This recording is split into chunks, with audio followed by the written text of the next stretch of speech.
નમસ્કાર વિદ્યાર્થી મિત્રો, આપ ઘર પર રહીને સુરક્ષિત હશો, કારણ કે ઘર એ પૃથ્વીનો છેડો છે.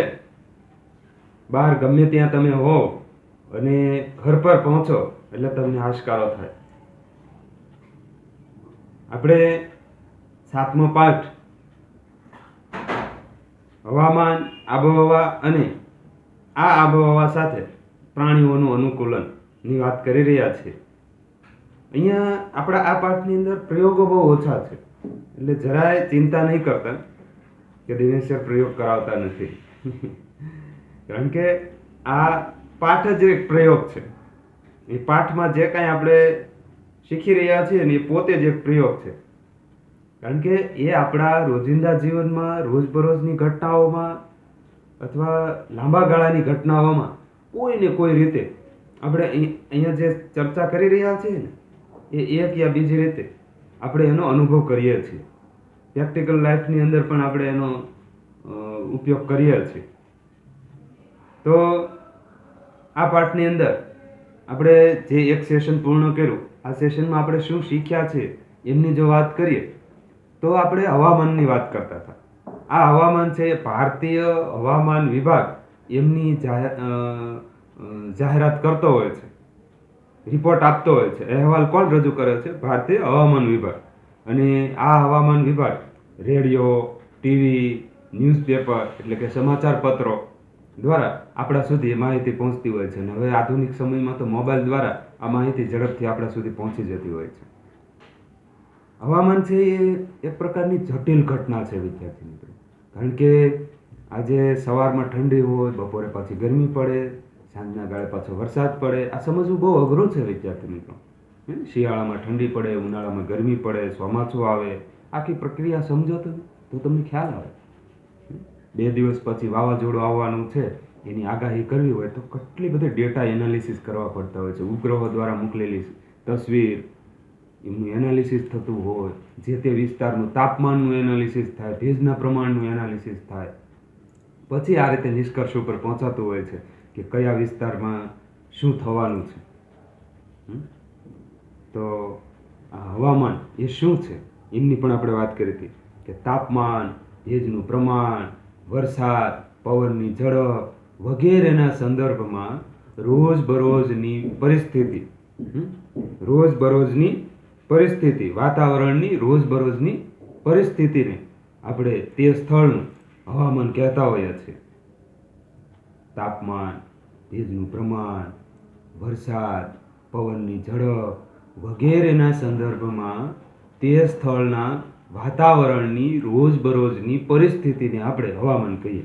અહીંયા તાપમાન, ભેજનું પ્રમાણ, વરસાદ, હવાની ઝડપ આ બધી જ વસ્તુ જે છે એ એમને હવામાનના તત્વો કહેવામાં આવે છે, એલિમેન્ટ કહેવાય. એ આપણે જોયું હતું.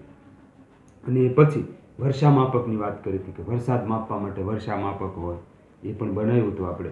અને તમને મેં ગૃહ કાર્યમાં પણ આપેલું છે કે તમારે એ વર્ષા માપક કમ્પ્લીટ કરી એમનો ફોટો પાડી અને મને મોકલવાનો છે. એ તમારું આગળના સેશનનું ગૃહ કાર્ય પણ હતું, એની પણ વાત થઈ હતી આપણે. પછી આપણે મહત્તમ, ન્યૂનતમ તાપમાન માપવા માટેનું જે થર્મોમીટર છે એ થર્મોમીટર દિવસ દરમિયાન મહત્તમ અને લઘુત્તમ તાપમાન માપવા માટે વપરાય છે એમની વાત કરી હતી. પવનની ઝડપ માપવી હોય તો એનિમોમીટર વપરાય. પવનની દિશા જાણવી હોય આપણે તો વિન્ડ વેન કે વિન્ડ કોનનો ઉપયોગ થતો હોય છે વિદ્યાર્થી મિત્રો. આપણે 8મા પાઠની અંદર એમની ચર્ચા કરી હતી.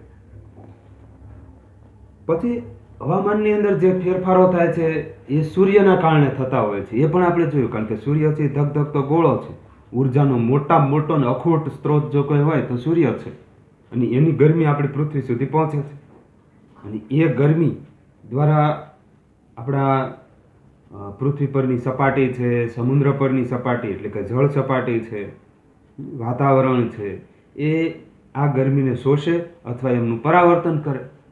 અને એના કારણે આ જે હવામાન છે એ નક્કી કરવામાં આ બધી બાબતો ખૂબ અગત્યનો ભાગ ભજવે છે. એમની વાત કરી હતી આપણે.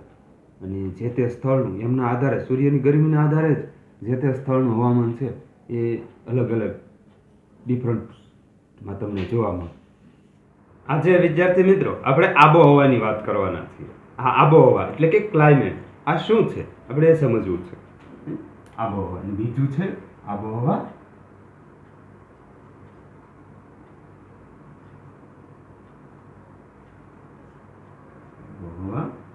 જેને આપણે ક્લાઇમેટ કહીએ છીએ. એ સમજવું છે આપણે વિદ્યાર્થી મિત્રો. ક્લાઇમેટ, આબોહવા.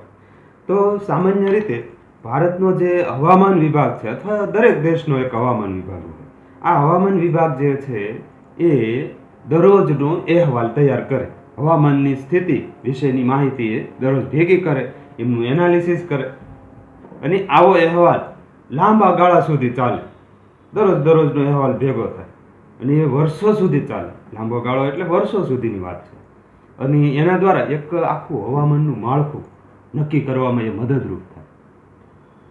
તો હવામાનની વ્યાખ્યા પણ એની સાથે જ સંકળાયેલી છે કે લગભગ 25 વર્ષ જેવા લાંબા ગાળાના હવામાનના માળખાને તે સ્થળની આબોહવા કહેવાય. લગભગ 25 વર્ષ જેવા લાંબા ગાળાના હવામાનના માળખાને તે સ્થળની આબોહવા કહેવાય. આપણે લખીએ એમની વ્યાખ્યા.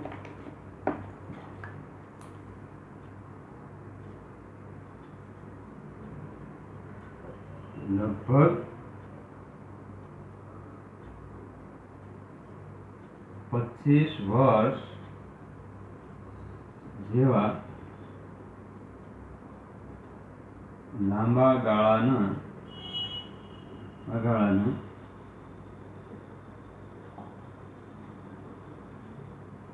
હવામાનના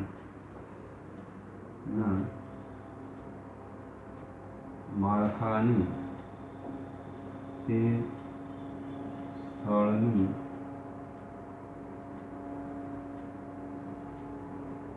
આબોહવા કહે છે. ખ્યાલ આવે છે? લગભગ 25 વર્ષ જેવા લાંબા ગાળાના હવામાનના માળખાને તે સ્થળની આબોહવા કહેવાય. વિદ્યાર્થી મિત્રો, લગભગ 25 વર્ષ જેવા લાંબા ગાળાના હવામાનના માળખાને આપણે તે સ્થળની આબોહવા કહીએ. આ આપણે વ્યાખ્યા ગોખી નાખવાની છે, પાકી કરી નાખવાની છે. કારણ કે આજનું તાપમાન કેટલું હતું, આજનું ભેજનું પ્રમાણ કેટલું હતું, આજનો વરસાદ કેટલો હતો, આ બધા જ ડેટા છે આજના ભેગા થયા. આવતીકાલના ભેગા થાય, પરમ દિવસને ભેગા થાય, એના પછીના દિવસે ભેગા થાય. એમ આખું વર્ષ 365 દિવસના ડેટા છે ભેગા થાય. એવી જ રીતે પછીના વર્ષના ડેટા ભેગા થાય. આ બધા જ વર્ષના પછી આ ડેટાને એવરેજ કાઢી મંથલી ડેટામાં કન્વર્ટ કરવામાં આવે, પછી એના વાર્ષિક ડેટામાં કન્વર્ટ કરવામાં આવે અને આવા 25 વર્ષ સુધીના જે ડેટા છે એમનું એનાલિસિસ થાય, એમનું આખું માળખું તૈયાર થાય. તો એમની આપણે હવામાન કહેતા હોઈએ છીએ, આબોહવા કહેતા હોઈએ છીએ. તો જો કોઈ સ્થળ મોટા ભાગના સમય માટે તાપમાનમાં વધારો જોવા મળે, જે સ્થળમાં મોટા ભાગના સમયગાળા માટે તાપમાનમાં વધારો જોવા મળે તો ત્યાંની આબોહવા જે છે એ કેવી બનવાની વિદ્યાર્થી મિત્રો? તાપમાન વધે તો ગરમ બનવાની.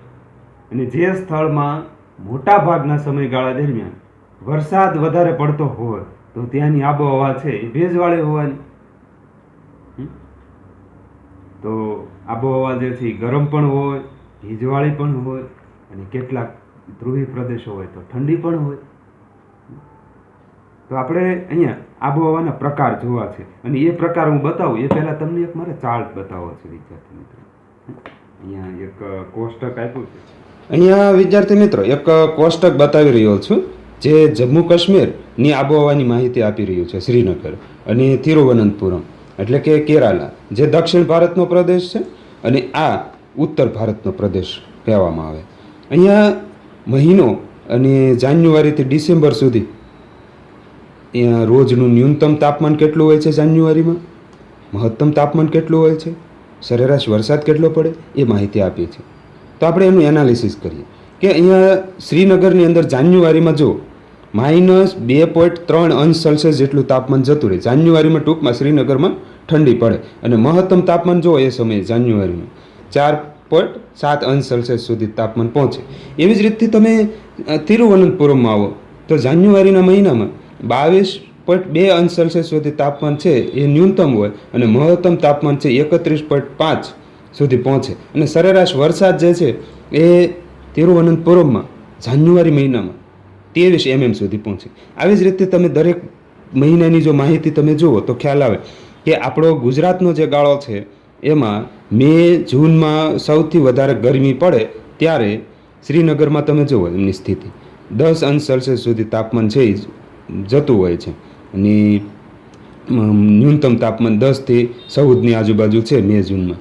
સાથે સાથે સૌથી વધારે તાપમાન મહત્તમ તાપમાન 30 સુધી પહોંચે છે. ક્યારે? તો કે જુલાઈમાં, આપણે જ્યારે ગરમીનો સમયગાળો સૌથી વધારે હોય ત્યારે. અને અહીંયા આ તિરુવનંતપુરમમાં જોઈએ તો સૌથી વધારે તાપમાન છે એ કયા ગાળામાં હોય છે? તમે જુઓ, ડિસેમ્બર મહિનામાં સૌથી વધારે તાપમાન છે અહીંયા, મે મહિનામાં છે, એપ્રિલમાં છે સૌથી વધારે. તો એની સામે અહીંયા વરસાદની સ્થિતિ તમે જુઓ, સૌથી વધારે વરસાદ તિરુવનંતપુરમમાં 3 ડિજિટમાં, ખાસ કરીને અહીંયા તમે જુઓ એ જૂનમાં હોય. અને શ્રીનગરમાં સૌથી વધારે વરસાદ એ ક્યારે હોય છે? તો કે એપ્રિલમાં હોય છે. તો વિદ્યાર્થી મિત્રો, અહીંયા જે આ ડેટા આપ્યા છે ને એને જો તમે ધ્યાનથી નિરીક્ષણ કરો તો આ એક વર્ષનું ડેટા આપણને અહીંયા બતાવેલા છે. 365 દિવસના એમને મહિનામાં કન્વર્ટ કરીને આપણને આ ડેટા બતાવવામાં આવ્યા છે. પણ આ જ ડેટા તમને 25 વર્ષ સુધીના ભેગા કરીને બતાવવામાં આવે તો તમે અનુમાન લગાવી શકો કે શ્રીનગરમાં સામાન્ય રીતે જાન્યુઆરીમાં ઠંડી હોય છે, ડિસેમ્બરમાં પણ ઠંડી હોય, પછી જ્યારે એપ્રિલનો ગાળો હોય ત્યારે વરસાદની સ્થિતિ સારી હોય છે. તો આ બધી જ માહિતી તમે 25 વર્ષ સુધીના આ રીતે દરરોજના 25 વર્ષના પેજ ભેગા કરો તમે ત્યારે તમે એમના હવામાનની સ્પષ્ટ રીતે આ માહિતી મેળવી શકતા હોય કે ત્યાંની આબોહવા છે એ ગરમ છે, ભેજવાળી છે કે ઠંડી છે. એવી જ રીતે અહીંયા તમે જુઓ, અહીંયા પણ આવી જાન્યુઆરીથી ડિસેમ્બર સુધીનો જે આખો આ કોષ્ટક છે એવું 25 કોષ્ટક તમે ભેગા કરો અને એમના વચ્ચેની જે એવરેજ કાઢવા 25 જાન્યુઆરી, આવી જાન્યુઆરી મહિનાના 25 ડેટા તમે આવા ભેગા કરો, એમનો સરવાળો કરો, એમની એવરેજ કાઢો તો તમને ખ્યાલ આવે કે હંમેશા જાન્યુઆરીમાં એવરેજ તાપમાન છે એ કેટલું રહેતું હોય છે. આ તો કોઈ એક વર્ષનું એવરેજ તાપમાન આપ્યું, બીજા વર્ષમાં કદાચ તાપમાન બદલી પણ જાય. તો આવા 25 વર્ષનું એવરેજ કાઢો તમે તો તમને સ્પષ્ટ રીતે ત્યાંની આબોહવા ગરમ છે, ઠંડી છે એની માહિતી મળે. અથવા ત્યાં વરસાદ કેટલો પડે છે, ત્યાં ભેજવાળું વાતાવરણ છે કે સૂકું વાતાવરણ છે એની માહિતી તમે મેળવી શકો. તો વિદ્યાર્થી મિત્રો, આ જે કોષ્ટક છે એના ઉપરથી આપણને એ વાત નક્કી થાય કે આબોહવા છે એ કાં તો ગરમ હોય કાં ભેજવાળી હોય. તો ચાલો આપણે આબોહવાના પ્રકાર વિશે જાણીએ.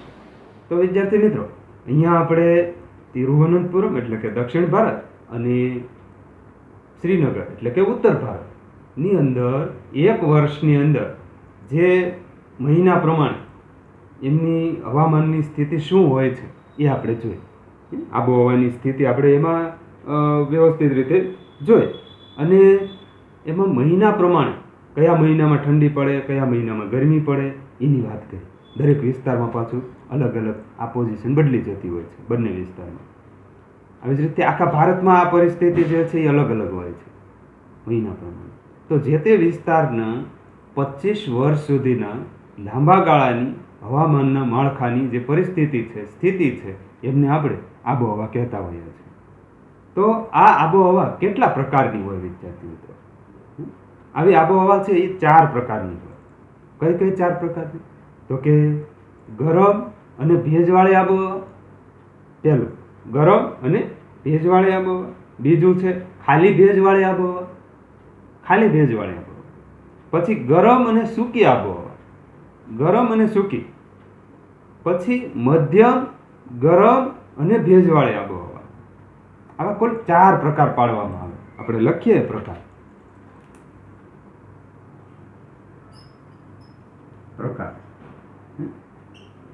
પહેલું છે ગરમ અને ભેજવાળી આબોહવા. બીજો પ્રકાર લખીએ ગરમ અને સૂકી આબોહવા. જોજો વિદ્યાર્થી મિત્રો, શબ્દોમાં થોડો થોડો ફેરફાર થાય. ત્રીજું છે મધ્યમ ગરમ અને ભેજવાળી. ચોથું ખાલી ભેજવાળી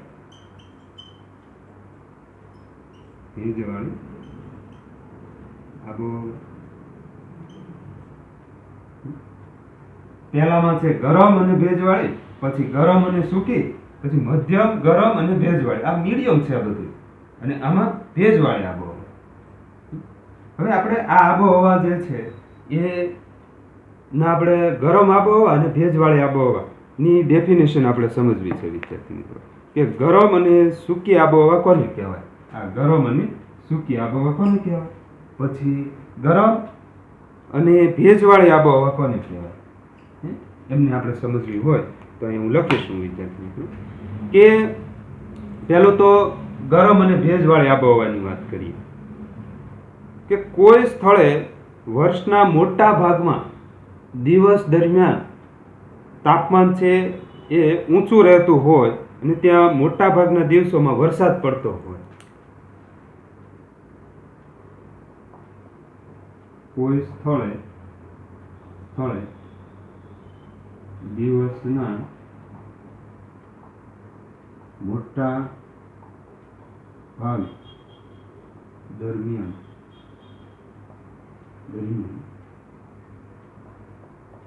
તાપમાન ઊંચું રહે અને વર્ષના મોટા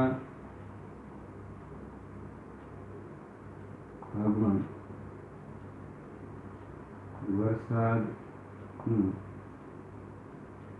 પ્રમાણ પણ વધારે રહે. જોજો અહીંયા બે વસ્તુ આપણને ધ્યાન દોરી છે. કોઈ સ્થળે દિવસનું મોટા ભાગનું તાપમાન ઊંચું રહે અને મોટા ભાગના દિવસોમાં અથવા વર્ષના મોટા ભાગના ભાગમાં વરસાદનું પ્રમાણ પણ વધારે રહે. તો એવા સ્થળે તેવા સ્થળની આબોહવા ગરમ અને ભેજવાળી હોય. ખ્યાલ આવે છે. અને દિવસના મોટા ભાગમાં વરસાદનું પ્રમાણ પણ વધારે હોય એમ લખીએ તો પણ ચાલે. અહીંયા વર્ષનો ભાગ લખ્યો આપણે, ત્યાં દિવસના ભાગ પણ લખી શકીએ. અહીંયા આપણે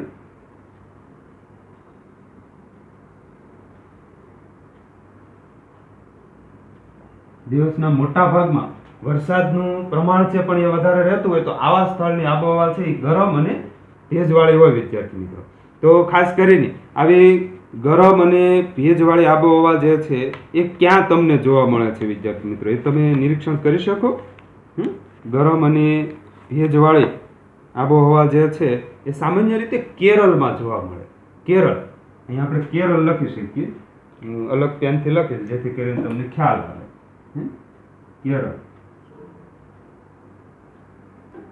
કેરળની આબોહવા છે એ કેવી છે, ગરમ અને ભેજવાળી. ત્યાં વરસાદ પણ પડે છે અને ગરમી પણ પડે છે, એટલે ગરમ અને ભેજવાળી એમની આબોહવા હોય કેરળની. પછી ગરમ અને સૂકી આબોહવા. ગરમ અને સૂકી આબોહવાની આપણે વાત કરવી છે. તો કે વર્ષના કોઈ સ્થળે વર્ષના મોટા ભાગમાં દિવસનું તાપમાન ઊંચું રહે. કોઈ સ્થળે વર્ષના મોટા ભાગમાં દિવસનું તાપમાન ઊંચું રહે જો દિવસ દરમિયાનનું તાપમાન છે એ ઊંચું રહેતું હોય તો તે સ્થળની આબોહવા તો તે સ્થળની આબોહવા એ ગરમ અને સૂકી હોય. ગરમ અને સૂકી હોય. હવે આવું સ્થળ કયું છે વિદ્યાર્થી મિત્રો? તો કે રાજસ્થાન. ભારતનું જે રાજસ્થાન છે રાજ્ય, ત્યાં તમને વર્ષ દરમિયાન મોટા ભાગે દિવસનું તાપમાન છે ને એ ઊંચું જોવા મળશે. એવરેજ તાપમાન, સરેરાશ તાપમાન તમને ઊંચું જોવા મળશે. તો આવા સ્થળની આબોહવા કેવી હોવાની? ગરમ અને સૂકી હોવાની, શુષ્ક હોવાની, ભેજવાળી નહીં. કારણ કે રાજસ્થાન કેવો છે? રણ પ્રદેશ ગણવામાં આવે. આ કેરળ છે એ દરિયાકાંઠાનો વિસ્તાર છે. કેરાલા જે છે દરિયાકાંઠાનો વિસ્તાર છે અને ત્યાં દરિયાનો જે ખાસ કરીને પશ્ચિમ ભાગ છે એ તમે જુઓ તો પહાડીની સાથે સાથે દરિયો છે. એટલે ત્યાંનું જે વાતાવરણ છે, આ હવામાન આબોહવા છે એ ગરમ અને ભેજવાળી છે. રાજસ્થાન રણ પ્રદેશ એટલે ત્યાં ગરમ અને સૂકી છે, કારણ કે ત્યાં વર્ષના મોટા ભાગના દિવસોમાં તાપમાન છે ઊંચું રહેતું હોય છે, ભેજનું પ્રમાણ ખૂબ ઓછું છે. એટલે પછી મધ્યમ ગરમ અને ભેજવાળી આબોહવા. અહીંયા જો મધ્યમ ગરમ અને ભેજવાળી આબોહવા. ગરમ અને ભેજવાળી આબોહવા તો છે, પણ એટલી બધી ગરમી પણ નથી અને એટલી બધી ભેજ પણ નથી. મધ્યમ પ્રમાણમાં છે બધું, સમસમ છે બધું, સમ વાતાવરણ. તો એવું સ્થળ કયું છે વિદ્યાર્થી મિત્રો? એ આપણે જોવું છે. એવું જે સ્થળ છે એ ખાસ કરીને જમ્મુ અને કાશ્મીર, ત્યાં આપણે એ સ્થળનું નામ લખીએ.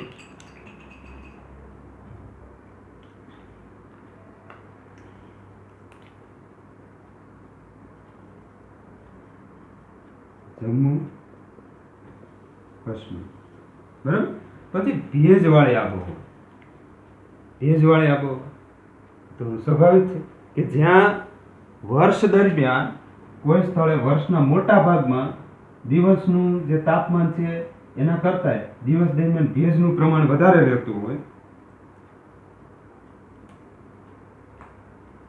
જ્યાં વરસાદ વધારે પડતો હોય ને વિદ્યાર્થી મિત્રો, એમને ભેજવાળી આબોહવા કહી શકીએ આપણે.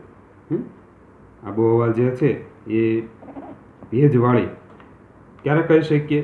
કે જ્યાં સૌથી વધારે વરસાદ પડતો હોય. તો કે જે વિસ્તારમાં સૌથી વધારે વરસાદ પડતો હોય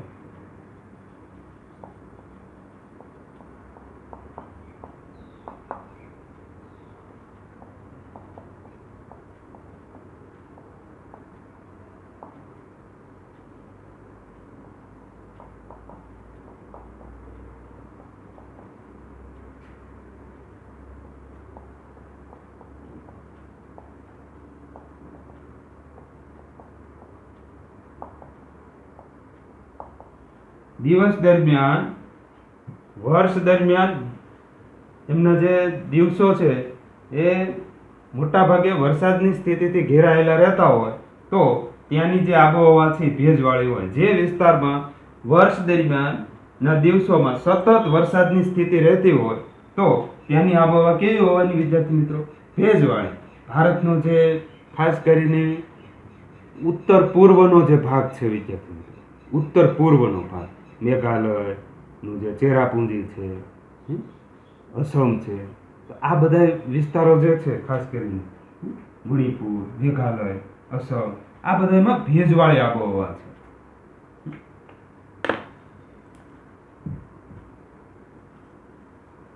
ઉત્તર પૂર્વના પ્રદેશો, ખાસ કરીને મેઘાલય. ઉત્તર પૂર્વના જે પ્રદેશો છે એ ખાસ કરીને ભેજવાળી આબોહવા ધરાવે. તો વિદ્યાર્થી મિત્રો, અહીંયા આપણે 3-4 પ્રકારની આબોહવાની વાત કરી. ગરમ અને ભેજવાળી, ગરમ અને સૂકી, મધ્યમ ગરમ અને ભેજવાળી અને ભેજવાળી આબોહવા. આ ચારેય પ્રકારની આબોહવા છે એ ભારતમાં ક્યાં ક્યાં જોવા મળે છે એ પણ આપણે નકશા દ્વારા સમજણ મેળવીએ. હવે જો વિદ્યાર્થી મિત્રો, અહીંયા જે આ ભારતનો નકશો આપ્યો છે, આમની અંદર જો આપણે જોઈએ તો આપણું આ ગુજરાત છે, બરાબર છે, અને અહીંયા આ જમ્મુ કાશ્મીર, આ ગુજરાત. પછી આપણે કેરાલાની વાત કરતા હતા, કેરળ અહીંયા છે, જો આ કેરળ છે. હવે આ દરેકની આબોહવા જે છે, આ પૂર્વ ભારત, ઉત્તર પૂર્વનો ભારત ભાગ છે. મેઘાલય છે, મણિપુર, અરુણાચલ પ્રદેશ, બિહાર, સિક્કિમ, આ બધો ઉત્તર અને પૂર્વનો ભાગ ગણવામાં આવે છે. હવે અહીંયા તમે જો સૌથી વધારે આપણે જોઈએ તો અહીંયા આ ગરમ અને ભેજવાળી આબોહવાની વાત કરીએ તો અહીંયા આ જે વિસ્તાર છે વિદ્યાર્થી મિત્રો, અહીંયા ગરમ અને ભેજવાળી આબોહવા અહીંયા જોવા મળે છે. ગરમ અને ભેજવાળી, કારણ કે અહીંયા વર્ષ દરમિયાન દિવસના મોટા ભાગના દિવસો દરમિયાન એ જે તાપમાન છે એ ઊંચું રહે છે. સાથે સાથે અહીંયા વરસાદની સ્થિતિ પણ સારી હોય છે. એટલે વરસાદ અને તાપમાન બંને ભેગું થાય છે, બરાબર. એટલે અહીંયા ગરમ અને ભેજવાળી આબોહવા છે. જ્યાં વરસાદ પડે એટલે ભેજ હોય તો જ વરસાદ પડે. પછી આ રાજસ્થાનની વાત કરીએ તો આ રાજસ્થાનનો વિસ્તાર એવો છે વિદ્યાર્થી મિત્રો, રણ પ્રદેશ ગણવામાં આવે. ત્યાં સામાન્ય રીતે ગરમ આબોહવા છે અને સૂકી આબોહવા છે. અહીંયા ભેજનું પ્રમાણ ખૂબ ઓછું છે, કારણ કે વરસાદની સ્થિતિ જ ઓછી છે, વરસાદ પણ ઓછો પડે છે. એટલે રાજસ્થાનની અંદર ગરમ અને સૂકી આબોહવા જોવા મળે, કારણ કે ત્યાં વર્ષ દરમિયાન દિવસનું મોટા ભાગનું તાપમાન જે છે એ ઊંચું હોય છે અને ભેજનું પ્રમાણ ખૂબ ઓછું હોય, નહિવત જેને કહીએ આપણે. એટલે અહીંયા ગરમ અને સૂકી આબોહવા જોવા મળે. સૂકી પછી મધ્યમ, ગરમ અને ભેજવાળી સમ આબોહવા છે એ અહીંયા જોવા મળે. જમ્મુ કાશ્મીર, હિમાચલ પ્રદેશ, આ બધા ગાળામાં, કારણ કે ત્યાંની જે આબોહવા છે એ ગરમ પણ નથી હોતી અને ભેજવાળી પણ નથી હોતી, બરાબર. અને મીડિયમ હોય છે. ભેજનું પ્રમાણ પણ સરખું, વરસાદનું પ્રમાણ પણ અહીંયા સરખું, ઠંડી વધારે પડે છે પાછી. એટલે અહીંની જે આબોહવા છે એ મધ્યમ, ગરમ અને મધ્યમ ભેજવાળી હોય છે, બરાબર. તો પછી જે આની વાત કરીએ તો અહીંની જે આબોહવા છે એ ભેજવાળી હોય છે. આ ભારતનો જે આખો ઉત્તર પૂર્વનો ભાગ છે આખો, એ સામાન્ય રીતે ભેજવાળો હોય છે, કારણ કે અહીંયા સૌથી વધારે વરસાદ પડે. જો આ મેઘાલય છે, એનું જે ચેરાપુંજી છે ને, મેઘાલયનું ચેરાપુંજી, અને એનું એક સ્થળ મોન્સી નરમ નામનું સ્થળ છે, ત્યાં ભારતનો સૌથી વધારે વરસાદ પડે વિદ્યાર્થી મિત્રો. પહાડી પ્રદેશ મેઘાલય, અને ત્યાં ચેરાપુંજી નામનું એક મોટું સ્થળ છે, અને આ ચેરાપુંજીમાં પાછું એક નાનું સ્થળ મોન્સી નરમ, એમાં ભારતનો સૌથી વધારે વરસાદ પડે છે. કેમ તો કે ભેજવાળું વાતાવરણ છે. ત્યાંની આબોહવા કેવી છે? ભેજવાળી, વર્ષોથી ભેજવાળી આબોહવા છે. તો એ ભેજવાળું અહીંયા હવામાન જોવા મળે છે. એની જે આબોહવા છે એ ભેજવાળી છે. તો આ રીતે આપણે ભારતના નકશામાં પણ જોઈએ તો બધા વિસ્તારમાં અલગ અલગ તમને આ આબોહવાનો અનુભવ તમને થતો હોય છે. એ જ રીતે દુનિયાનો નકશો જો તમે જુઓ તો વિસ્તાર પ્રમાણે દેશના એક છેડેથી બીજા છેડે જાઓ તો તમને આ જે આબોહવા છે એમાં પરિવર્તન જોવા મળે. એક દેશથી બીજા દેશની અંદર તો આમૂલ પરિવર્તન જોવા મળે. કોઈ દેશમાં અતિશય ઠંડી, કોઈ દેશમાં વધારે ગરમી.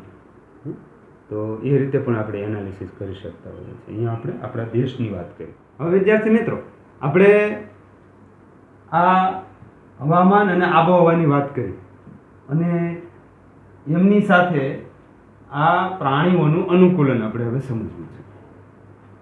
તો સૌપ્રથમ તો આપણે વાતાવરણ અને અનુકૂલન વિશે જાણવું પડે. વાતાવરણ અને અનુકૂલન. વાતાવરણ અને અનુકૂલન, જેને આપણે ક્લાઇમેટ એન્ડ એડપ્ટેશન. તો અહીંયા વાતાવરણ અને અનુકૂલન, એક ડાર્વિન નામનો વૈજ્ઞાનિક થઈ ગયો. એમને ઉત્ક્રાંતિવાદનો સિદ્ધાંત હતો. તમે આગળના ધોરણમાં જશો ત્યારે તમે આ સિદ્ધાંત ભણવાના છો. એમાં શું કીધું એમને કે કોઈ પણ પ્રાણી કે સજીવ અસ્તિત્વ તો જ ટકાવી શકે કે જો એ સામેની પરિસ્થિતિને અનુરૂપ થઈ જાય. અથવા એ પરિસ્થિતિને પોતાને અનુરૂપ બનાવી લે તો જ ટકી શકે. અત્યારે આજે કોરોનાની મહામારી ચાલે છે વિદ્યાર્થી મિત્રો, તો એમની સાથે આપણે અનુકૂલન સાધવાનો પ્રયાસ કરીએ છીએ. જો જે પરિસ્થિતિ છે એ પરિસ્થિતિને અનુકૂળ થવાનો પ્રયાસ કરી રહ્યા છે તો જ આપણે અસ્તિત્વ ટકાવી શકીએ. પહેલાં આપણે માસ્ક પહેરતા, કેવું લાગતું, આપણે દાંત કાઢતા. ડૉક્ટર ક્યારેક માસ્ક પહેરે તો પણ આપણને નવાઈ લાગતી દવાખાનાની અંદર. હવે આપણે ઘરે ઘરે બધા વ્યક્તિ પહેરે. કેમ? તો કે પરિસ્થિતિ મુજબ એમને અનુકૂલન સાધ્યું છે. જો એ અનુકૂલન ન સાધે વિદ્યાર્થી મિત્રો, કોઈ એમ વિચારે કે ભાઈ હું તો માસ્ક નહીં પહેરું, તો શું થશે? એ કોરોનાનો ભોગ બને અથવા બીજાને એ કોરોના નોતરે તો પોતે અસ્તિત્વ નહીં ટકાવી શકે, એનો નાશ થાય વિદ્યાર્થી મિત્રો, એનો રોગનો ભોગ બને. તો સમય પરિસ્થિતિ મુજબ આપણે અનુકૂલન સાધી લેવું જોઈએ. આજે ડાયનોસોર નથી. કેમ નથી ભાઈ? તો કે એ સમયે જે આપણે જે સ્ટોરી છે એમાં સાંભળ્યું છે કે ભાઈ ઉલ્કાપાત થયો કે પૃથ્વી પર ગરમીનું પ્રમાણ વધ્યું, તો એ સમયે ડાયનોસોર એ અનુકૂલન ન સાધી શક્યા, એટલે એમનું અસ્તિત્વ આજે નથી. અનુકૂલન ન સાધ્ય વિદ્યાર્થી મિત્રો તો આપણે નવું શીખી ન શકીએ, પામી ન શકીએ અથવા આપણું અસ્તિત્વ ગુમાવી શકીએ. અનુકૂલન સાધવા માટે બે રસ્તા છે. કાં તો તમે પરિસ્થિતિને વશ થઈ જાઓ, પરિસ્થિતિને અનુરૂપ બની જાઓ, અને કાં એ પરિસ્થિતિને તમારે અનુરૂપ બનાવી દો. શિયાળો, ઉનાળો, ચોમાસું, આપણે કેવા અનુકૂળ થઈ જઈએ છીએ. શિયાળાની અંદર આપણે ગરમ વસ્ત્રો પહેરવા લાગીએ છીએ. કોઈ એવું વિચારે કે ના ના ના ના હું કાંઈ આવા ગરમ વસ્ત્રો પહેરવાનો નથી, તો એ ઠંડીનો ભોગ બને. ઉનાળાની અંદર ખૂબ ગરમી પડે તો આપણે કેવું અનુકૂલન સાધ્યું? આપણે પરિસ્થિતિને પોતાને અનુરૂપ બનાવવા લાગ્યા. કેમ? તો કે એસી ગોઠવી દીધું ઘરમાં અને ઠંડકવાળું વાતાવરણ બનાવી લીધું. જે પરિસ્થિતિ બહારની છે, બહારની પરિસ્થિતિ એમાં આપણને અનુકૂળતા નથી આવતી, તો આપણે શું કર્યું? જે પરિસ્થિતિ છે એને જ બદલવાનો પ્રયાસ કર્યો છે. ઘરની અંદર એસી ગોઠવી અને રૂમ ટેમ્પરેચર છે એ ઘટાડી દીધું. તો આ અનુકૂલન છે, તો જ તમે ટકી શકો. તમે કલ્પના કરો જોઈએ કે આજથી 25 વર્ષ પહેલાં આપણા પેરેન્ટ્સ કે દાદા કે દાદી એ કઈ રીતે રહેતા હતા. પંખો પણ નહોતો ઘરમાં, છતાં રહેતા હતા. હવે રહી શકે છે? નથી રહી શકતા. કારણ કે એને સમય પ્રમાણે ગરમી જેમ વધી તો એ પ્રમાણે પંખાનો આવિષ્કાર થયો, પંખો વસાવી લીધો, એસી વસાવી લીધી. સમય પ્રમાણે અનુકૂલન સાધીએ છીએ. કાં તો આપણે પરિસ્થિતિને અનુરૂપ થઈ જઈએ છીએ અને કાં પરિસ્થિતિને પોતાને અનુરૂપ બનાવી લઈએ છીએ. તો આ ડાર્વિનનો ઉત્ક્રાંતિવાદનો સિદ્ધાંત તમે આગળ ભણવાના છો અને ત્યારે એમની ચર્ચા થશે. અહીંયા અનુકૂલનની વાત કરવી છે. આ અનુકૂલન શું છે? અનુકૂલન આપણે એમની ડેફિનેશન જોઈ છે કે સજીવો જે વસવાટની અંદર રહેતા હોય વિદ્યાર્થી મિત્રો, સામાન્ય રીતે તેને અનુરૂપ બનવા માટે ચોક્કસ પ્રકારની ખાસિયતો વિકસાવે, ટેવો વિકસાવે અને સફળતાપૂર્વક જીવન જીવવાની જે લાક્ષણિકતાઓ વિકસાવે, ધરાવે, તો એમને અનુકૂલન કહેવાય. વ્યાખ્યા લખીએ. સજીવો જે વસવાટમાં રહેતા હોય તેને અનુરૂપ સજીવો જે વસવાટમાં રહેતા હોય તેને અનુરૂપ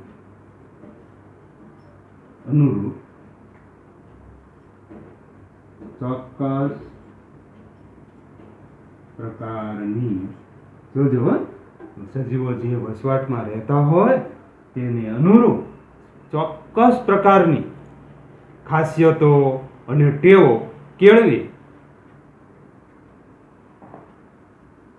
ખાસિયતો અને ટેવો કેળવી સફળતાપૂર્વક જીવન જીવવાની ક્ષમતા ધરાવે. કેળવી સફળતાપૂર્વક જીવન જીવવાની ક્ષમતા ધરાવે તો તેની અનુકૂલન એડપ્ટેશન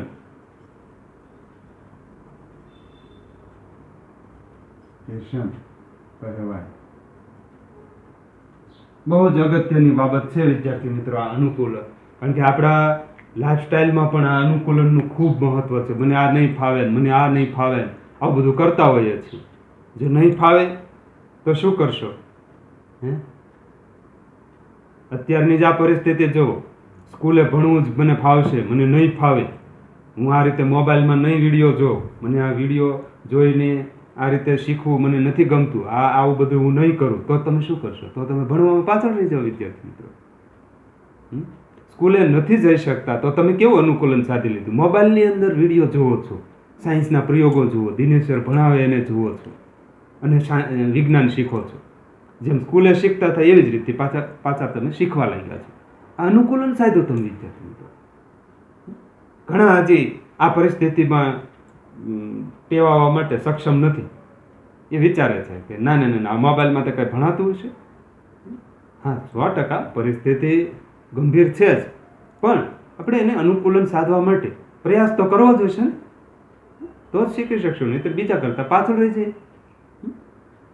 તો આ સજીવો એમાં આપણે બધા આવી જઈએ. પ્રાણી, પશુ, પક્ષી, વનસ્પતિ, બધા જ સજીવો જે વસવાટમાં રહેતા હોય, જ્યાં જે વિસ્તારમાં રહેતા હોય, એ વિસ્તાર, વસવાટ, ઘરની વાત કરી, એને અનુરૂપ ચોક્કસ પ્રકારની ખાસિયતો, ટેવો કેળવી સફળતાપૂર્વક જીવન જીવવાની ક્ષમતા ધરાવતા હોય તો તેને અનુકૂલન, એડપ્ટેશન કહેવામાં આવે છે મિત્રો.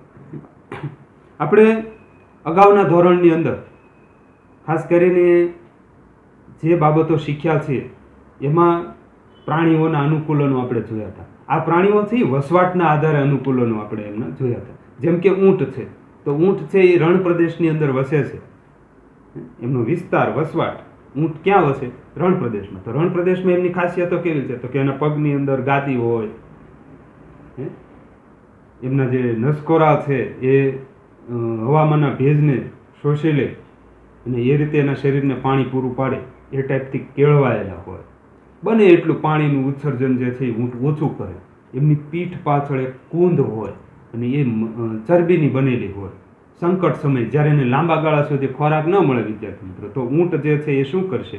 એ પીઠ પાછળ જે કુંધ છે એમાંથી ચરબી મેળવશે અને એ ટકી શકશે. અને પગમાં ગાદી હોય, રેતાળ પ્રદેશમાં પણ ચાલી શકે. એટલે જ ઊંટની રણ પ્રદેશનું જહાજ કહેવાય. તો એ વસવાટને આધારે એમને અનુકૂળતા હતી. એ જ રીતે પાણીની અંદર પણ માછલી, દેડકો એ બધાએ વસવાટ કર્યો છે. કેટલાક દેડકા છે એ પાણીમાં પણ રહે, જમીન પર પણ રહે, ઉભયજીવી પ્રાણીઓ. સાપ તો જમીન ઉપર ચરકીને ચાલી શકે, એના માટે એનામાં અનુકૂલનો આવેલા છે. તો આ બધા એમના વસવાટના આધારે અનુકૂલનો આપણે જોયેલા છે. હવે વિદ્યાર્થી મિત્રો, આપણે ગરમી અને ઠંડીના આધારે પ્રાણીઓ કેવા કેવા અનુકૂલનો વિકસાવ્યા છે એની આપણે આ પાઠની અંદર ચર્ચા કરવાના છે. આપણે 7th આજે આપણે પેલું આબોહવાની વાત કરી ને, કે કયા વિસ્તારમાં કેવી આબોહવા હોય છે. તો એવી આબોહવામાં પ્રાણીઓ પાછા અનુકૂળતા સાધી લેતા હોય છે, એને અનુરૂપ અનુકૂલનો વિકસાવે છે. જમ્મુ કાશ્મીરના લોકો જે છે એ ગરમ વસ્ત્રો પહેરતા હોય, એની કબાટની અંદર તમે જુઓ ને તો ગરમ વસ્ત્રો જોવા મળે, કારણ કે ત્યાં ઠંડી વધારે પડે એટલે એવી અનુકૂળતાઓ છે. પછી ચેરાપુંજીમાં જાઓ તમે મેઘાલયમાં, તો ત્યાં છત્રી ને રેનકોટ એના ઘરે હોય જ. કેમ? વારંવાર વરસાદ આવે, બહાર ક્યાં હોય તો નક્કી નહીં વરસાદ ક્યારે આવે. ભેજનું પ્રમાણ વધારે, તો એને અનુરૂપ બધું એમને અનુકૂલનો સાધી લીધેલા છે. આપણે અહીંયા ગુજરાતની વાત કરો તો જો ઉનાળામાં આપણને કોઈ છત્રી લઈને જોતો કે રેનકોટ લઈને આંટા મારતો કે પછી સ્વેટર પહેરીને આંટા મારતો નહીં જોવા મળે. ગરમ ધાબળા ઓઢીને આંટા મારતા જોવા મળે ઉનાળામાં? નહીં જોવા મળે. શિયાળો આવશે એટલે પાછા બધા તાપણા કરીને બેસી જશે. ચોમાસું આવે એટલે છત્રીને રેનકોટ લઈને આપણે નીકળી પડશે. સમયને અનુરૂપ અનુકૂલનો સાધ્ય છે. તો ત્યાં વાતાવરણ, ગરમી અને ઠંડીના આધારે આપણે અનુકૂલનો સાધ્ય છે. તો આવા અનુકૂલનોની વાત આપણે આ પાઠની અંદર કરવાની. અહીંયા આપણે સામાન્ય રીતે આબોહવાની પરિસ્થિતિના આધારે પ્રાણીઓનું અનુકૂલન આપણે જોવાના છીએ. આબોહવાની પરિસ્થિતિ, આબોહવાની પરિસ્થિતિના આધારે પ્રાણીઓના અનુકૂલન. એમાં આપણે ધ્રુવ પ્રદેશ અને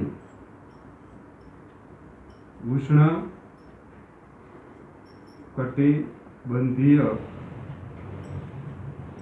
વર્ષાવનોના પ્રદેશો.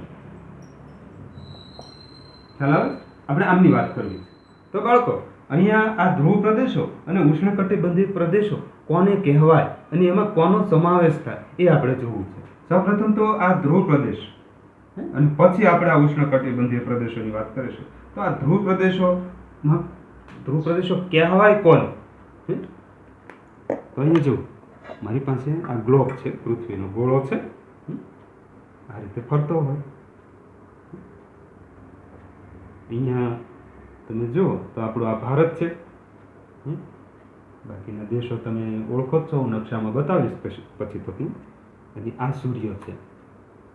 અહીંયા જે વિસ્તારમાં સૂર્યપ્રકાશ પડી રહ્યો છે અત્યારે, એ વિસ્તારને આપણે દિવસ તરીકે ગણીએ છીએ. અને એની પાછળનો ભાગ જ્યાં સૂર્યપ્રકાશ નથી પડતો, જો આ રીતે હું આમ જોઉં તો મને અત્યારે બેટરી દેખાતી નથી, તો મતલબ કે હું રાત્રિના ભાગમાં છું. એની પાછળના ભાગે રાત્રિ છે. આપણે અહીંયા ભારત છે તો અત્યારે ભારતમાં દિવસ, પણ આ ભારત છે એ ફરતું ફરતું આમ પાછળ વયું જાય એટલે આપણે રાત્રિ થઈ ગઈ હોય, બરાબર. અને આપણે રાત્રિ હોય ત્યારે દિવસ ક્યાં હોય છે? તમે જુઓ, મેક્સિકો, અમેરિકા, આ બધામાં દિવસ હોય. ખ્યાલ આવે છે? દિવસ અને રાત.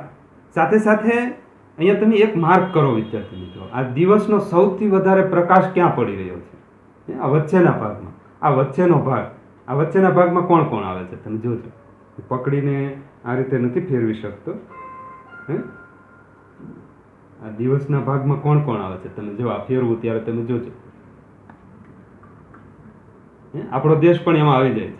અને એક વિસ્તાર એવો છે, ઉપરનો વિસ્તાર અને આ નીચેનો વિસ્તાર, ત્યાં સૂર્યપ્રકાશ જે છે એ ખૂબ ઓછો પડે છે. જો સૂર્યના કિરણો ખૂબ ત્રાંસા પડતા હોવાને કારણે ત્યાં સૂર્યપ્રકાશ ખૂબ ઓછો પડે છે. આ પોઈન્ટવાળો ભાગ, આ પૃથ્વીનો આ પોઈન્ટવાળો ભાગ અહીંયા અને અહીંયા, ત્યાં સૂર્યપ્રકાશ ખૂબ ઓછો પડે છે. આ પ્રદેશોને ધ્રુવ પ્રદેશ કહેવાય છે. એ પ્રદેશો કેવા છે? ધ્રુવ પ્રદેશો છે. અને એની વચ્ચેનો જે ભાગ છે એ વિષુવવૃત્તીય વર્ષાવનોના પ્રદેશો કહેવામાં આવે છે. એને વિષુવવૃત્તીય વર્ષાવનો, આ જે ભાગ છે, આ વચ્ચેનો જે મારો ભાગ હાથ જે ભાગને અડે છે એ ભાગ વિષુવવૃત્તીય વર્ષાવનોના પ્રદેશો છે. કયા કયા પ્રદેશો છે વિદ્યાર્થી મિત્રો? જુઓ, જે વિષુવવૃત્તીય વર્ષાવનોના પ્રદેશોમાં ભારત, પછી આ બાજુ મલેશિયા, ઇન્ડોનેશિયા, અહીંયા કોંગો, પછી બ્રાઝિલ, મેક્સિકો, આ બધા વર્ષાવનોના પ્રદેશો છે. જે આપણે નકશામાં જોશું એટલે ખ્યાલ આવી જશે. પછી અહીંયા ઉપરના પ્રદેશો જુઓ અને નીચેના પ્રદેશો. એ પ્રદેશો જે છે એ કેવા છે? ધ્રુવ પ્રદેશો છે. અને જે પકડી છે ને પૃથ્વી, એ ધ્રુવ પ્રદેશો છે. આ ધ્રુવ પ્રદેશોમાં કોનો કોનો સમાવેશ થાય? જો ધ્રુવ પ્રદેશોની અંદર ખાસ કરીને ગ્રીનલેન્ડ, આઇસલેન્ડ, પછી કેનેડા. હવે જો જ્યાં પ્રકાશ પડી રહ્યો છે એ બધા વિષુવવૃત્તીય વર્ષાવનોના પ્રદેશો છે વિદ્યાર્થી મિત્રો. જો પૃથ્વી ફરે છે ત્યારે જ્યાં પ્રકાશ, સૂર્યનો પ્રકાશ ખૂબ તેજ રીતે મળી રહ્યો છે, વધુ સૂર્યપ્રકાશ મળી રહ્યો છે, એ બધા જ પ્રદેશો વિષુવવૃત્તીય વર્ષાવનોના પ્રદેશો છે. ત્યાં ખૂબ ગરમી પડે છે અને ગરમ અને ભેજવાળું વાતાવરણ છે, ત્યાં આબોહવા છે. એમની આબોહવા કેવી છે? ગરમ અને ભેજવાળી. આ ઉપરાંત જો જ્યાં સૂર્યના કિરણો ત્રાંસા પડે છે, અહીંયા જુઓ, ત્યાં સૂર્યના કિરણો કેવા પડે છે?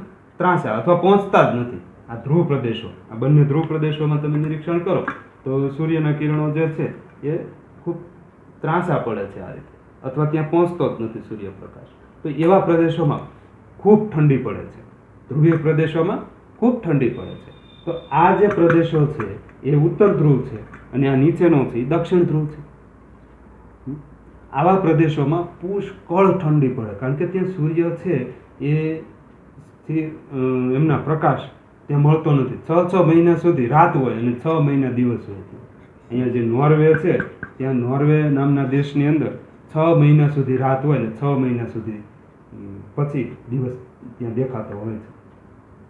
તો આ નોર્વે સૌથી વધારે ઠંડી પડે. આ જે ધ્રુવ પ્રદેશો છે ત્યાં સૌથી વધારે ઠંડી પડે, પુષ્કળ બરફ હોય.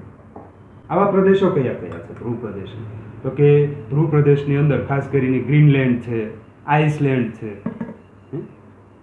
રશિયાનું સાઇબેરિયાનું રણ છે. રશિયા જે છે આમાં રશિયાનું સાઇબેરિયાનું રણ, પછી અહીંયા કેનેડા છે. એ બધામાં ખૂબ જ ઠંડી પડે છે. અને Canada, Greenland, Iceland, Norway, Finland, યુએસએનું અલાસ્કા એમાં સૌથી વધારે ઠંડી છે. અહીંયા દક્ષિણ ધ્રુવની અંદર પણ ખૂબ જ ઠંડી પડે છે. બારે માસ બરફ હોય કે એ બરફ પીગળે ને, એ બરફ પીગળવાથી સમુદ્રમાં આવે, સમુદ્રની સપાટી પણ ઊંચી આવી જતી હોય છે. એના કારણે અત્યારે ગ્લેશિયર જે છે એ પીગળી રહ્યા છે. કેમ? તો કે જે વાતાવરણમાં કાર્બન ડાયોક્સાઇડનું પ્રમાણ વધી ગયું છે ને એના કારણે જે ગરમીનું પ્રમાણ વધ્યું એટલે ધ્રુવ પ્રદેશો પરનો બરફ પીગળવા લાગ્યો, અને એ બરફ પીગળવાને કારણે દરિયાની સપાટી છે ઊંચી આવી રહી. એના કારણે દરિયા કિનારાના જે વિસ્તારો છે એ અત્યારે ધીરે ધીરે ડૂબમાં જતા રહ્યા છે. વચ્ચેનો જે ભાગ જે મેં કીધો, એ વચ્ચેનો ભાગ સૂર્યપ્રકાશ જ્યાં મળે છે એ વિષુવવૃત્તીય વર્ષાવનોના પ્રદેશો. હવે વિદ્યાર્થી મિત્રો, અહીંયા આ જે નકશો આપ્યો છે દુનિયાનો, એની અંદર આપણે ધ્રુવ પ્રદેશો અને વિષુવવૃત્તીય વર્ષાવનોના પ્રદેશોને સમજવાનો પ્રયાસ કરીએ તો અહીંયા આ દક્ષિણ ધ્રુવ છે અને આ ઉપરનો ભાગ છે ઉત્તર ધ્રુવ છે, અને આ વચ્ચેનો ભાગ એ વિષુવવૃત્તીય વર્ષાવનોનો પ્રદેશ કહેવામાં આવે. અહીંયા ઉપરના ભાગની અંદર જોઈએ તો ગ્રીનલેન્ડ, આઇસલેન્ડ, ઉત્તર અમેરિકાનું અલાસ્કા, પછી રશિયાનું સાઇબેરિયાનું રણ, આ બધા પ્રદેશો જે છે એ સામાન્ય રીતે ધ્રુવીય પ્રદેશો છે. આ વચ્ચેના પ્રદેશો જો જોઈએ આપણે તો ખાસ કરીને અહીંયા Bharat, Malaysia, Philippines, Indonesia, Congo, પછી આ બધા જે પ્રદેશો છે વચ્ચેના ભાગમાં જેટલા પ્રદેશો આવે છે એ બધા પ્રદેશો સામાન્ય રીતે વિષુવવૃત્તીય વર્ષાવનોના પ્રદેશો કહેવાય છે. તો આપણે અહીંયા લખી લઈએ કયા કયા પ્રદેશોનો સમાવેશ ધ્રુવીય પ્રદેશોમાં થાય છે અને કયા પ્રદેશનો સમાવેશ સામાન્ય રીતે આ વિષુવવૃત્તીય વર્ષાવનોમાં થાય છે. તો અહીંયા આ ધ્રુવીય પ્રદેશો અને વિષુવવૃત્તીય વર્ષાવનોના પ્રદેશો. અહીંયા સૌપ્રથમ આપણે ધ્રુવીય પ્રદેશોની જો વાત કરીએ તો દક્ષિણ ધ્રુવ અને ઉત્તર ધ્રુવ ધ્રુવીય પ્રદેશોમાં સમાવેશ થાય છે. ખ્યાલ આવે છે? દક્ષિણ ધ્રુવ અને ઉત્તર ધ્રુવનો ધ્રુવીય પ્રદેશોમાં સમાવેશ થાય, અને આ રીતે ઉત્તર ધ્રુવ અને દક્ષિણ ધ્રુવમાં જે પ્રદેશો છે એને ધ્રુવીય પ્રદેશો કહેવાય. આવા કયા કયા પ્રદેશો છે વિદ્યાર્થી મિત્રો? તો કે ગ્રીનલેન્ડ, આઇસલેન્ડ,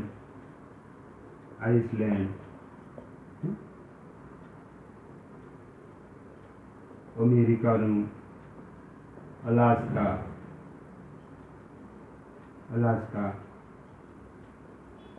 રશિયાનું સાઇબેરિયાનું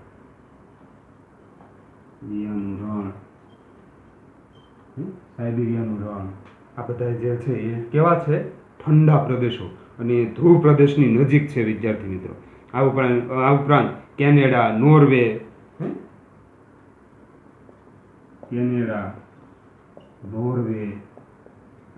આ બધા પ્રદેશો ધ્રુવીય પ્રદેશો છે. અહીંયા જે આ નોર્વે છે ને ત્યાં તો 6 મહિના સુધી રાત્રિનો અનુભવ થાય તમને, કારણ કે સૂર્યના કિરણો એટલા બધા ત્રાંસા પડે કે ત્યાં સૂર્યના કિરણો પહોંચતા જ નથી, એમ કહીએ તો ખોટું. તમને અહેસાસ જ ન થાય કે સૂર્ય છે કે નથી, રાત્રિ જ અનુભવ થાય તમને. તો નોર્વેમાં 6 મહિને દિવસ ઉગે છે. આ ઉપરાંતના બધા પ્રદેશો છે એ ધ્રુવીય પ્રદેશો છે અને તેમાં ખૂબ બરફ પડે છે. પછીના વિષુવવૃત્તીય વર્ષાવનોના પ્રદેશો, જે ખાસ કરીને મેં વચ્ચેના ભાગમાં જે દર્શાવ્યા હતા ને પૃથ્વીના ગ્લોબમાં, તો એમાં ભારત, પછી થાઈલેન્ડ, મલેશિયા, ઇન્ડોનેશિયા, કોંગો, આ બધા પ્રદેશો કેવા છે? વિષુવવૃત્તીય વર્ષાવનોના પ્રદેશો છે વિદ્યાર્થી મિત્રો. કેન્યા, યુગાન્ડા, બ્રાઝિલ, પછી યુગાન્ડા, બ્રાઝિલ, આ બધા પ્રદેશો, ઘણા બધા દેશો છે વિદ્યાર્થી મિત્રો. આ બધા મોટા મોટા દેશો છે, મોટા મોટા પ્રદેશો છે, અને એ વિષુવવૃત્તીય વર્ષાવનોના અંદર સમાવેશ એમનો થાય છે. બરાબર. હવે આપણે આમાંથી એક એકને ક્રમશઃ જોવા છે કે આમની અંદર કયા પ્રદેશો હોય, એમની ખાસિયત શું છે, ધ્રુવીય પ્રદેશોની વિશેષતાઓ અને વિષુવવૃત્તીય વર્ષાવનોની વિશેષતાઓ આપણે વિસ્તારથી સમજવી છે વિદ્યાર્થી મિત્રો. સૌપ્રથમ આપણે ધ્રુવ પ્રદેશો લેશું.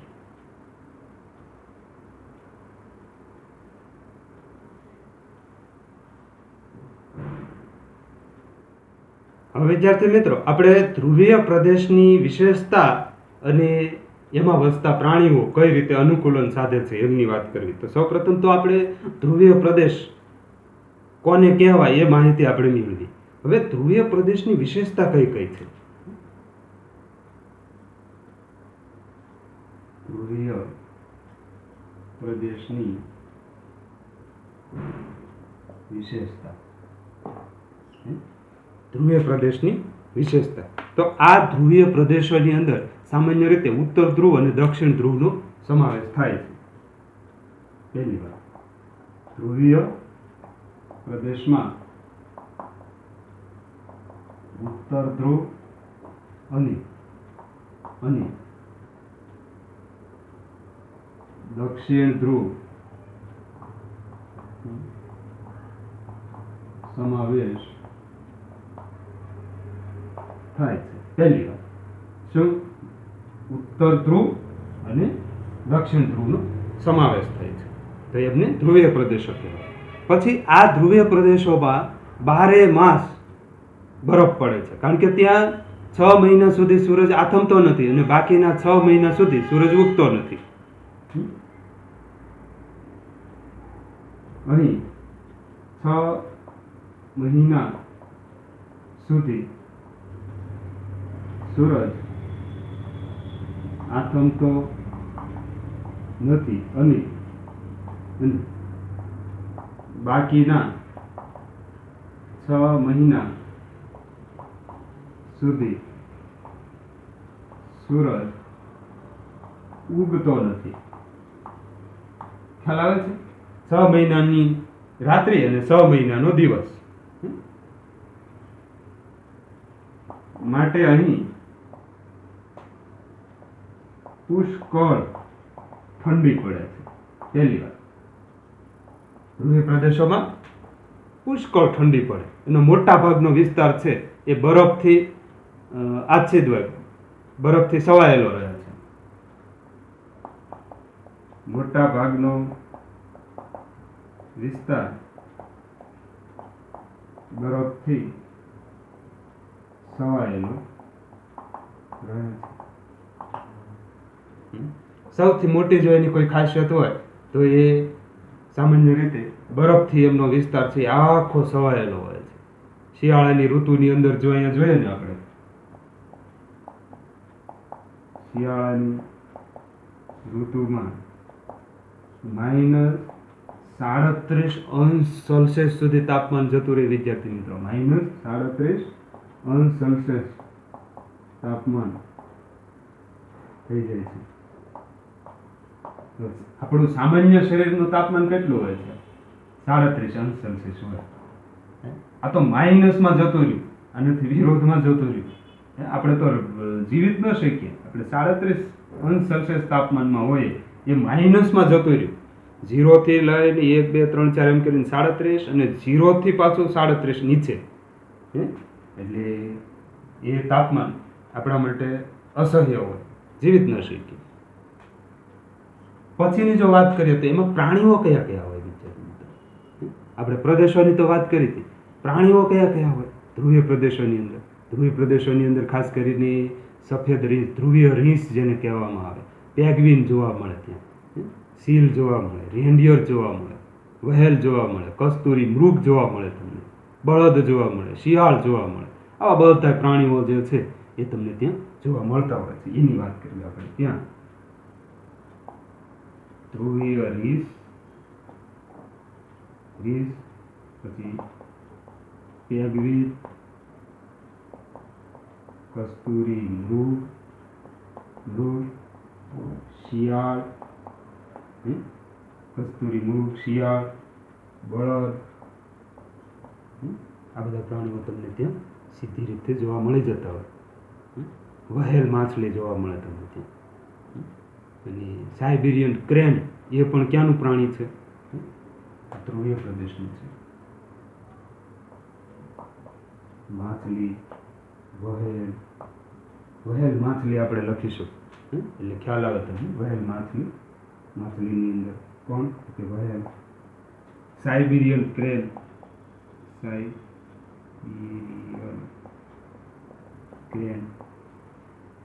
આ બધા પ્રાણીઓ ક્યાંના છે? પશુ પક્ષી બધાનો આપણે આમાં સમાવેશ કરી લીધો છે. એ બધા તમને ક્યાં જોવા મળે? ધ્રુવીય પ્રદેશમાં. ધ્રુવીય પ્રદેશમાં કોનો સમાવેશ થાય આપણે લખ્યું છે, એટલે આપણે હવે ફરીથી નથી લખતા, સદા પણ લખી નાખીએ એટલે તમારો આખો મુદ્દો છે એ કમ્પ્લીટ થઈ જાય. ધ્રુવીય પ્રદેશોની અંદર આઇસલેન્ડ, ગ્રીનલેન્ડ,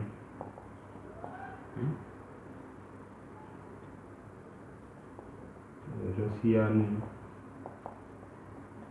સાઇબિરિયાનું રણ, પછી અમેરિકા, અલાસ્કા, નોર્વે, સ્વીડન, આ બધા દેશો જે છે એનો આપણે સામાન્ય રીતે ક્યાં સમાવેશ થાય છે? ધ્રુવીય પ્રદેશોમાં. ગ્રીનલેન્ડ, બરાબર. આ ફરી વખત લખાયો છે આ મુદ્દો મેં તમને, અને એમની સાથે સાંકળી લ્યો તમે તો આખો ધ્રુવીય પ્રદેશોની વિશેષતાનો પ્રશ્ન છે એ કમ્પ્લીટ થઈ જાય. તમારી સ્વાધ્યાય પોથીની અંદર પણ જો ધ્રુવીય પ્રદેશોની વિશેષતાનો પ્રશ્ન હોય તો તમે આ રીતે લખી શકશો. આ ધ્રુવીય પ્રદેશોની વિશેષતા છે. હવે ધ્રુવીય પ્રદેશોની અંદર ધ્રુવીય પ્રદેશની અંદર ખાસ કરીને આ જે પ્રાણીઓ રહે છે, ધ્રુવીય રીંછ, પેગ્વિન, સાઇબેરિયન ક્રેન, આ બધા પ્રાણીઓની હવે આપણે ક્રમશઃ એમની અનુકૂલન જે સાધ્યું છે એમની વિશેષતાઓ આપણે જોવાના છીએ. ધ્રુવીય પ્રદેશોની અંદર જે આ પ્રાણીઓ છે એમનામાં કેવા અનુકૂલનો છે એમની આપણે વાત કરવાના છે. આવતા સેશનમાં આપણે સામાન્ય રીતે રીંછના અનુકૂલનો, પેગ્વિનના અનુકૂલનોની આપણે વાત કરીશું, અને સાથે સાથે સાઇબેરિયન ક્રેન, આ બધા પ્રાણીઓની પણ આપણે અહીંયા વાત કરીશું આવતા સેશનમાં. તો આજે ગૃહ કાર્યની અંદર વિદ્યાર્થી મિત્રો તમે નોટ કરી લો, અહીંયા જે કાંઈ મેં બોર્ડ વર્ક કરાવ્યું હતું આ બોર્ડ વર્કને વ્યવસ્થિત રીતે તમારી સાયન્સની બુકમાં નોટ કરી લેવાની છે. એ તમારું ગૃહ કાર્ય છે. ફરીથી કહીશ, આજે જે કાંઈ બોર્ડ વર્ક કરાવ્યું છે એને તમારે તમારી સાયન્સની બુકમાં નોટ કરી લેવાનું છે, સારા અક્ષરે લખી લેવાનું છે. એ તમારું ગૃહ કાર્ય છે. ઓકે, ચાલો.